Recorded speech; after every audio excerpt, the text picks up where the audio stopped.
Hi friends, இப்போ எங்கே வந்திருக்கோன்னு பார்த்தீங்கன்னா, எங்கள் மாமனார் பிறந்த ஊருக்கு தாங்க வந்திருக்கிறோம். எங்கன்னா திம்ரெட்டிப்பாளையம் எங்கள் குலதெய்வ கோயிலுக்கு தாங்க வந்திருக்கிறோமே. பெரியாண்டவர் எங்கள் குலதெய்வம் பேர். எந்த ஒரு காரியத்தை ஆரம்பித்தாலும் நாங்கள் ஃபஸ்ட்டு எங்கள் குலதெய்வத்தை கும்பிட்டுட்டு தான் எது ஒன்றாலும் செய்வாங்க. எனக்கு கையில் கொஞ்சம் அடிபட்டிருக்கிறதுனால என்னால் ஒன்றும் பண்ண முடியலன்னு சொல்லிட்டு எங்கள் சின்ன மாமனாரும் அவங்க மருமகளும் எல்லாம் ரெடி பண்ணாங்க. எல்லாம் முடிஞ்சதுக்கப்புறம் விளக்கேற்றிட்டு கற்பூரம் காமிச்சு சாமி கும்பிட்டாங்க. எதுக்கு வந்திருக்கோன்னா, என் பெரிய பையன் ஃபஸ்ட்டு எல்கேஜி ஸ்கூலுக்கு போகிறான். இதுக்கு முன்னாடி பால்வாடி போயிருந்தான். இருந்தாலும் ஸ்கூலு அனுபவம் வந்து அது வேற இல்லை. அதனால் ஃபஸ்ட்டு சாமி கும்பிட்டுட்டு வரலான்னு சொல்லிட்டு எல்லோரும் போயிருந்தோம். இதில் வந்து என்னன்னா, அவன் கல் குத்துது அது இதுன்னு சொல்லிட்டு சாமி கும்பிட்ற இடத்தாண்ட யாருன்னா தூக்கியே வச்சுருந்தோம். என் சின்ன பையன் தாங்க வந்து வந்து விழுந்து விழுந்து கும்பிட்டு இருந்தான். எங்களுக்கே ரொம்ப ஆச்சரியமாயிடுச்சு. அங்கே பாருங்கள், விளக்கு ஏற்றுனதுலேருந்து வந்து வந்து அந்த விளக்கு கிட்ட வந்து வந்து சாமி கும்பிட்டு இருந்தான். ஒரு நிமிஷம் கூட விடலை.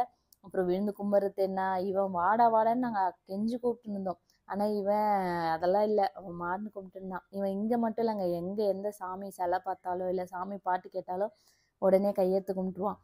சரின்னு சொல்லிட்டு எல்லாமே விழுந்து கும்பிட்டுட்டு, எப்பயுமே நான் சொல்கிறது என்னென்னா, உங்களுக்கு எந்த ஒரு காரியம் ஆகுனாலும் நீங்கள் எவ்வளோ சாமியை கும்பிட்டாலும் உங்கள் குலதெய்வத்தை ஃபஸ்ட்டு ஒரு முறை கும்பிட்டுட்டு நீங்கள் எந்த காரியத்தை நடத்தினாலும் கண்டிப்பாக அதை நிறைவேறுங்க.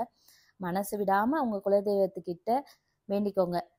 இதே எங்கள் சேனல் பிடிச்சிருந்தா மறக்காமல் லைக் பண்ணுங்கள், ஷேர் பண்ணுங்கள், சப்ஸ்கிரைப் பண்ணுங்கள். இன்னும் எங்கள் பசங்களுடைய சேட்டிங்கெல்லாம் இந்த வீடியோவில் பார்க்க மறந்துடாதீங்க. பாய்.